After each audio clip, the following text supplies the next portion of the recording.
country. What did I do there? What? Don't call me that This is either! Luke Tramsey reporting from Dubai. I will be telling you about the government of Dubai, which is very interesting because they're split into 7 parts. Count them, 7. But they're all one. And they all have their own autonomy. So it's a very interesting government. This is Luke Tramsey reporting from Dubai. We're here in Dubai. Those buses are actually getting ready to take guests from the hotel to the beach. You see, let me tell you about Dubai. They've had a big economy on oil, but they know that's not gonna last. So they're like, we gotta diversify, right? So they're diversifying, hence the tourism. That's what the buses are for, to carry tourists. The tourist buses, their diversification's going kind of well, but the global financial crisis won't bid them well in the coming year. This is Dave. This is David Neff reporting. This is Daniel Caponera reporting from Dubai. My job in this endeavor will be to tell you how Dubai's economy and government structure compare to that of the United States of America. Thank you. This is Daniel Caponera This is Luke reporting. Turnipseed in Dubai. And behind me is the great burning bush of Dubai, which represents the burning government and economy which will take over the world eventually. But for now, let's talk about the government. Originally, the area now known as the United Arab Emirates was a British colony. And the British controlled it, but they gave it a lot of autonomy within itself. And then in 1971, they pulled out for some reason, and then they formed the United Arab Emirates as we know them today. This is Luke Turnipseed reporting from Dubai.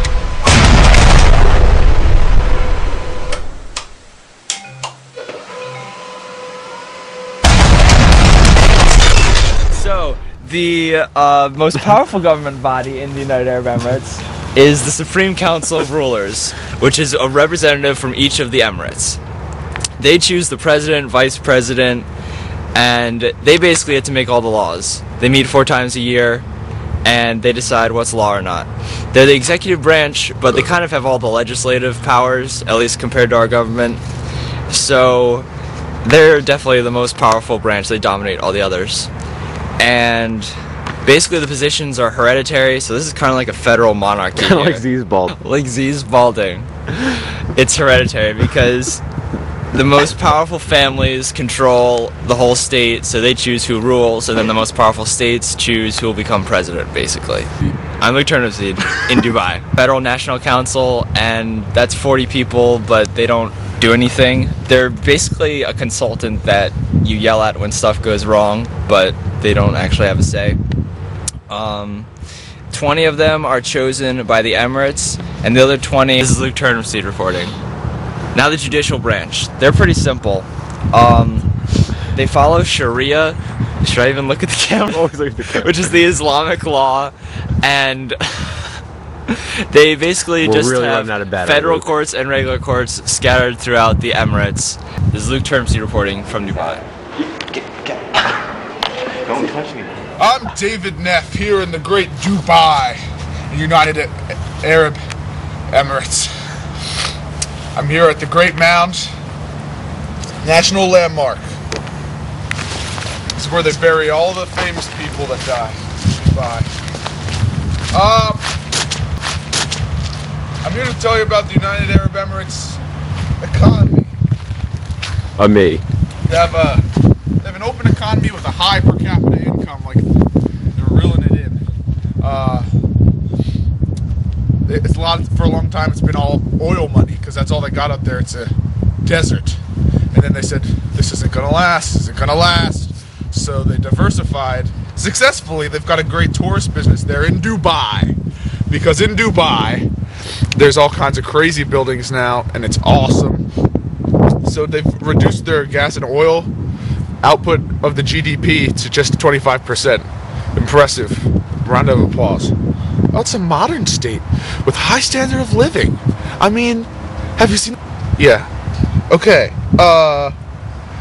What else can we say? They're working on a free trade agreement with the U.S. Get rid of those taxes. Get our monies. We get their monies. They get our monies mostly, probably more. You haven't noticed in the world there's a little bit of a financial crisis. They're not immune. It's gonna affect them. They're gonna have slower growth in 2K9. This is David Neff reporting from Dubai. They're improving education, increasing private employment. How do I throw a few numbers at you? Did you like that? This is David Neff in Dubai. Their current GDP, 186 bill. Most of that's industry, 60%-ish. Let me find something interesting on this paper. Their public debt is 22% of the GDP. I'm sure Dale's going to throw all these numbers at you, so I'm not going to bore you with anything besides their unemployment rate, which is 2.4%, which is pretty much right where you want it to be. They built a lot of buildings. This is David Neff in Dubai. Just come in and close the door. Ask your questions. Put the camera away. Alright, here, all about putting the camera away. Yeah. No. Right here. Take the camera away. The camera is gone. Turn the cameras off. That one too. Okay. This is correspondent Daniel Capinetti reporting from Dubai in the great oil fields. Now, I'm going to tell you a little bit about the United States and the United Arab Emirates. The first and most obvious comparison is that they both have the word United in their name. First, the economy. David already threw some GDP numbers at you. 14.6 trillion is the GDP of the United States versus 186.4 billion for the United Arab Emirates. Still pretty impressive because they have a smaller country. They're experiencing 8.5% growth in their GDP since last year. That is impressive. The United States is only at 1.1%, but you know, we've kind of reached our peak. Anyway, our currency, there's 3.6 dirhams to $1 US.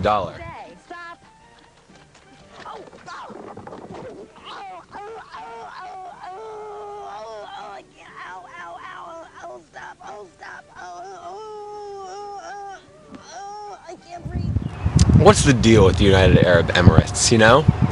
It's like, are we economic partners? Are we not economic partners?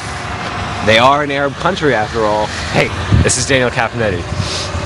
More than 750 US firms have a presence in the UAE, from ExxonMobil to Starbucks and Cold Stone Creamery.